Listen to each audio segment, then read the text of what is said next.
Olá, irmãos e amigos. Nós estamos juntos novamente para meditar no livro de Provérbios. Hoje nós vamos meditar em 3 provérbios, no capítulo 29, 28. No capítulo 29, verso 2, que diz assim: Quando se multiplicam os justos, regozija-se o povo, mas quando o perverso toma o governo, o povo geme. Quando se multiplicam os justos, o povo se alegra. Mas quando os perversos tomam o governo, o povo geme. No capítulo 28 diz assim: Quando os perversos se elevam, escondem-se os homens. Mas quando eles perecem, multiplicam-se os justos. E o 28:12, quando os justos triunfam, há prosperidade geral, mas quando os ímpios sobem ao poder, os homens tratam de esconder-se. Então, esses 3 provérbios, nós temos outros abordando esses assuntos, foram escritos pelo rei Salomão ao seu filho, que seria o futuro rei de Israel, para ensiná-lo uma regra muito importante sobre o governo e o exercício do poder. E a regra é essa, que o povo de qualquer nação é afetado pela moralidade dos seus governantes. Quando os justos se multiplicam, quando os justos aumentam, seja em número numa sociedade, seja influência na sociedade através de cargos e funções, seja através do governo direto, quando os justos se multiplicam, o povo se regozija, o povo se alegra, porque há um efeito abençoador do trabalho dos justos. Os bons são protegidos e os maus são punidos. Quando os justos governam, há um encorajamento para as coisas boas na sociedade, a paz, a segurança, a alegria.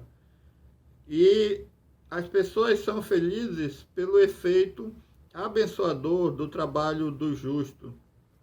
Quando os ímpios dominam, ou seja, os homens maus e perversos dominam, quando eles governam, a opressão, a violência, a corrupção, há uma tirania, os impostos são altos, a maldade, a autoritarismo e a insegurança. E ele diz que quando os ímpios governam, o povo geme. As pessoas choram diante daquela pressão, dessa vida amarga, lamento e reclamação. Então, aqui nós temos um princípio muito importante. Quando um governo justo, quando pessoas justas, pessoas honestas estão no poder, os homens se alegram pela liberdade, pela paz, pela prosperidade que aquele povo vai ter. Quando os ímpios estão no poder, os homens sofrem e se escondem.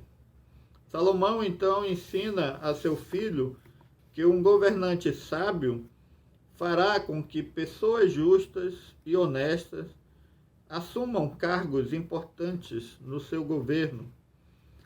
Já um governante perverso, injusto, mau, fará com que pessoas perversas estejam no poder e os bons vão se retirar e vão se esconder. Se tivermos homens sábios, homens justos, pessoas nobres, os bons irão aumentar e a paz irá aumentar. Mas quando é o pecado que prospera, é o pecado que reina, quando ele é defendido, os bons se escondem ou fogem de toda aquela situação. Jesus falou isso em Mateus 24:12, quando ele disse: Devido ao aumento da maldade, o amor de muitos esfriará. Então, Jesus estava falando de um tempo difícil em que a maldade vai aumentar e o amor, a honestidade, a seriedade de muitas pessoas vai esfriar. Homens íntegros e justos podem promover uma mudança na sociedade, podem produzir um temor a Deus e um respeito à justiça. A sabedoria aqui, ela produz líderes piedosos e pessoas virtuosas. E essas pessoas piedosas e virtuosas vão deixar marcas aonde elas estão, vão embelezar a sociedade, vão perfumar, vão melhorar a sociedade. Muitas nações hoje não têm motivos de alegria, de paz, porque são governos ímpios que dominam. E eles defendem tudo aquilo que é contrário ao que a Bíblia ensina. Promovem e protegem o pecado, defendem uma degeneração da sociedade, defendem o aborto, o divórcio, a destruição da família, a violência. E eles colocam a sabedoria de Deus, tudo aquilo que Deus ensinou para nós, de maneira contrária à vontade de Deus. No livro do profeta Isaías, no capítulo 5, verso 20 e 21, o profeta diz o seguinte: ai dos que chamam ao mal bem e ao bem mal, que fazem das trevas luz e da luz trevas, do amargo doce e do doce amargo. Ai dos que são sábios aos seus próprios olhos e inteligentes em suas próprias opiniões. Aqui ele fala de uma época em que o mal vai ser chamado de bem, e o que é bem e o que é bom vai ser chamado de mal. As trevas vão ser chamadas de luz e a luz de trevas. O amargo vai ser chamado de doce e o doce de amargo. Homens que são sábios segundo a sua própria opinião, são sábios aos seus próprios olhos. E esses ímpios estarão no poder, governando e controlando a sociedade.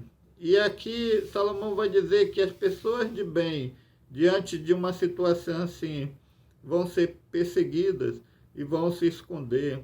A história tem mostrado isso ao longo do tempo, quando milhões de cristãos já foram perseguidos, torturados e mortos por governos corruptos e degenerados. Muitos cristãos tiveram de fugir das suas casas, do seu país, das suas cidades, e se esconder nos desertos, nas florestas, nas montanhas, em cavernas, para encontrar um pouco de segurança. Mas esse tempo, ele está retornando em nossos dias. O apóstolo Paulo, escrevendo a sua carta aos Tessalonicenses, ele fala desse tempo de apostasia. Na segunda carta aos Tessalonicenses, no capítulo 2, de 9 a 12, Paulo diz o seguinte: a vinda desse perverso é segundo a ação de Satanás, com todo o poder, com sinais e com maravilhas enganadoras. Ele fará uso de todas as formas de engano, da injustiça, para os que estão perecendo, porquanto rejeitaram o amor à verdade que os poderia salvar. Por essa razão, Deus lhes envia um poder sedutor, a fim de que creiam na mentira e sejam condenados todos os que não creram na verdade, mas tiveram prazer na injustiça. Então, Paulo ele fala de um tempo de perversidade, de uma sabedoria satânica, de poderes que vão enganar a sociedade, vão produzir um governo injusto e vão rejeitar o amor, a sabedoria de Deus. a sociedade será seduzida por uma mentira e eles crerão nessa mentira e terão prazer na injustiça. Ainda continuando no texto de 2 Tessalonicenses, diz assim: portanto, irmãos, permaneçam firmes e apeguem-se à tradição que lhes foram ensinadas, quer de viva voz, quer por carta nossa. Que o próprio Senhor Jesus Cristo e Deus nosso Pai, que nos amou e nos deu eterna consolação e boa esperança pela graça, dê ânimo aos seus corações e os fortaleça para fazerem sempre o bem, tanto em atos como em palavras. Então, a exortação de Paulo para um tempo difícil assim é que os crentes devem permanecer firmes no que foram instruídos, no que foram ensinados pelas suas cartas, pela sua palavra. Deus promete nos consolar e Ele nos dá esperança pela sua graça. E Ele diz que Deus anima o nosso coração e nos fortalece para fazermos sempre o bem, tanto em atos como em palavras. Então, o que está sendo tratado aqui é que quando os ímpios estão no poder, quando os ímpios dominam a sociedade, quando os ímpios se multiplicam, a maldade ela vai crescer, ela vai prosperar e os bons, os justos serão atacados.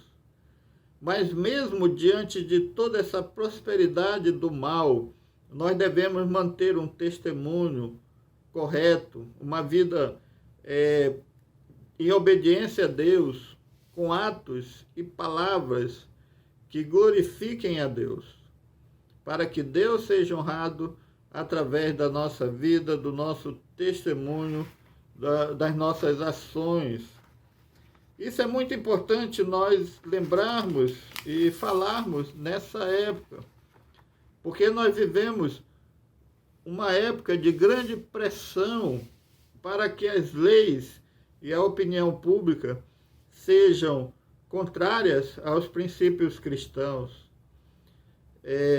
Tudo aquilo que nós defendemos e ensinamos, hoje está sendo atacado. Leis que classificam a pregação bíblica como um crime de ódio, preconceito, racismo. Há uma ameaça para que nós não falemos de assuntos que a Bíblia trata e pecados que a Bíblia condena, porque nós somos rotulados de preconceituosos, de racistas ou de radicais.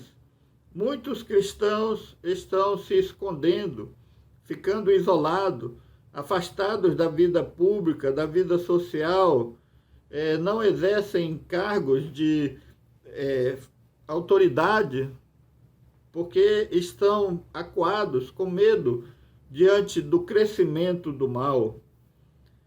Os melhores, aqueles que podem fazer a diferença na nossa sociedade, estão com medo, ou estão escondidos. Aqueles que sabem o que é certo, o que é a verdade, se calam, com medo de represária e de ataques. O mal domina cada vez mais.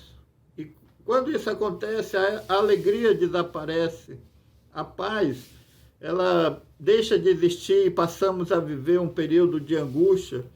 A tranquilidade é transformada em medo.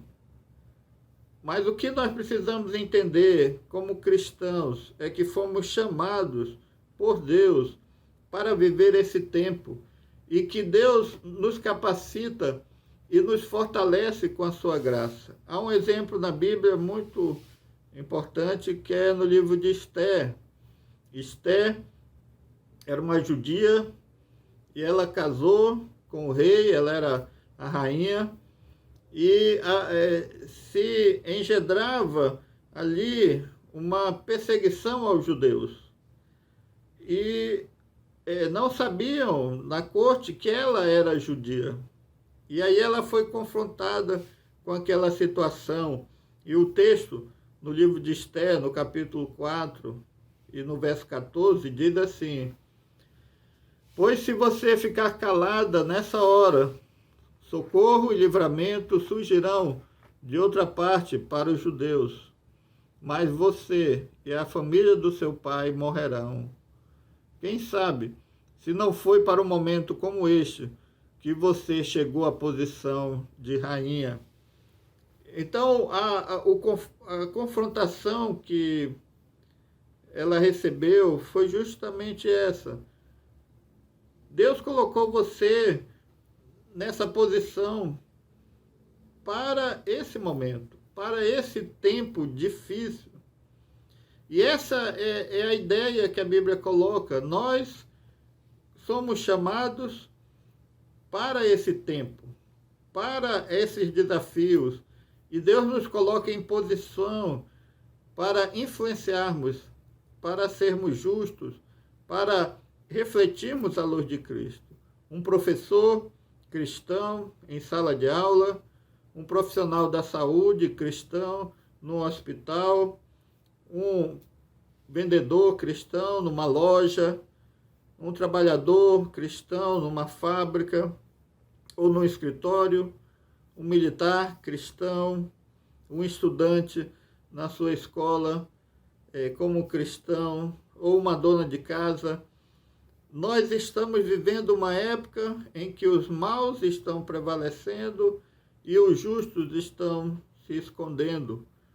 Mas Deus nos chamou para essa época e nós devemos saber que onde nós estamos, nós devemos ser justos, nós devemos realizar boas obras, nós devemos testemunhar de Cristo. É a única maneira que nós podemos influenciar a sociedade e produzir algum benefício ou algum tipo de mudança. A nossa posição, a nossa profissão, o lugar onde nós estamos deve ser a base do nosso testemunho cristão, do nosso testemunho de fé. Deus nos chamou para esse tempo, para essa época difícil, uma época angustiante, mas uma época de oportunidade. Aqueles que são tementes a Deus têm uma grande responsabilidade em qualquer função que ele exerça, seja pequena, seja grande, seja de destaque, seja sem importância aparente. O cristão precisa ser exemplo de conduta em todas as áreas e profissão. Quando o justo aumenta, a paz, a alegria. Quando a sociedade é cercada de pecados, de maus, então há tristeza, há trevas. O profeta Amós, ele chamando a atenção do povo da sua época, ele fala sobre os pecados que estavam imperando naquela sociedade e as consequências daquele mal. E ele diz o seguinte, ele atacando o povo de Deus, mostrando o erro e a maneira como eles estavam vivendo. Vocês estão transformando o direito em amargura e atirando a justiça ao chão. Aquele que fez as Pleiades e o Órion, que faz da escuridão alvorada e do dia noite escura, que chama as águas do mar e as espalha sobre a face da terra. O Senhor é o seu nome. Ele traz repentina destruição sobre a fortaleza, e a destruição vem sobre a cidade fortificada. Vocês odeiam aquele que defende a justiça no tribunal e detestam aquele que conta a verdade. Vocês pisam no pobre e o forçam a dar-lhe o trigo. Por isso, embora vocês tenham construído mansões de pedra, nelas não morarão. Embora tenham plantado vinhas verdejantes, não beberão do seu vinho. Pois sei quantas são as suas transgressões e quão grandes são os seus pecados. Vocês oprimem o justo, recebem suborno e impedem que se faça justiça ao pobre nos tribunais. Por isso o prudente se cala em tais situações, pois é tempo de desgraça. Busquem o bem, não o mal, para que tenham vida. Então o Senhor, o Deus dos exércitos, estará com vocês, conforme vocês afirmam. Um tempo de injustiça.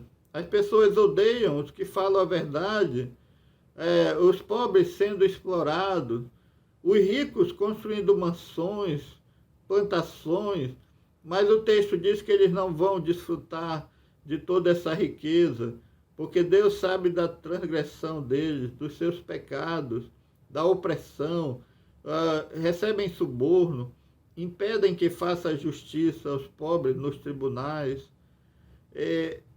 E ele mostra que o que eles deveriam fazer? Eles deveriam buscar o bem e não o mal, para terem vida. E ele diz aqui, para que o Senhor dos exércitos esteja com vocês, conforme vocês afirmam. Então, os justos são aqueles que combatem o mal, combatem o pecado, combatem a injustiça, não participam disso. Talvez você diga assim, mas eu sou uma gota d'água num oceano de maldade. Mas Deus usa cada um justo para influenciar, para transmitir luz, transmitir vida, transmitir salvação. Então você não deve se esconder, se amedrontar, mas você deve ser uma testemunha de Cristo, você deve ser sal e luz aonde Deus lhe colocou.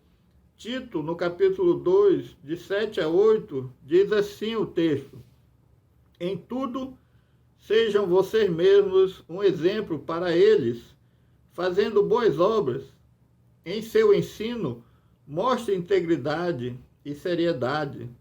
Use linguagem sadia, contra a qual nada se pode dizer, para que aqueles que se lhe opõem fiquem envergonhados por não terem nada de mal para dizer a nosso respeito.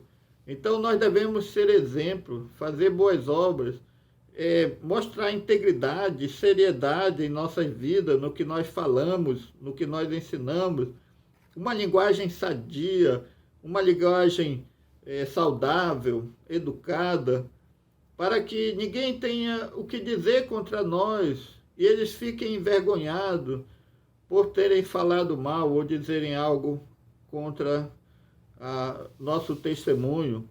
Então, o que a Bíblia ensina é que nós devemos viver uma vida íntegra para que a justiça apareça em meio à pecaminosidade, em meio ao erro que a sociedade cultiva e que prevalece. A sociedade precisa ver em nossas vidas a presença de Deus, a nossa comunhão com Deus. Nós estamos aqui para mostrar a Cristo, mostrar a sua graça, a sua justiça, seu amor, sua salvação. Nós estamos aqui para levar a palavra de Deus que produz alegria, esperança, aquilo que a sociedade está necessitando tanto e não tem onde encontrar essa mensagem. A lição que nós gostaríamos de deixar sobre esse texto de Provérbios é que os homens que são tementes a Deus devem orar pela sua nação, pelos seus governantes, para que tenhamos paz. E que nós não devemos seguir os padrões desse mundo de corrupção e de injustiça. Nós devemos procurar viver uma vida correta aos olhos de Deus, fazendo a vontade de Deus e sendo testemunhas desse Deus aonde Ele nos colocou, para que a maldade e a injustiça não prevaleça. Se cada cristão, aonde está, aonde Deus colocou, levar a sério a sua vida cristã, o seu testemunho, a sua integridade, com certeza muitas pessoas vão ser impactadas com a nossa presença e vão conhecer a Cristo. Esse é um grande desafio para os nossos tempos, um tempo de grande desordem, de grande problemas que estão acontecendo, de uma grande crise econômica, de saúde, uma grande crise religiosa também. Deus quer usar você com sua integridade, como uma pessoa correta, que pratica boas obras, que é sério no que faz, no que fala e na maneira que vive. E assim você vai ser um instrumento nas mãos de Deus para mostrar a justiça, para mostrar a verdade. É um grande desafio, mas Deus nos capacita a vivê-lo para a sua honra e a sua glória. Amém.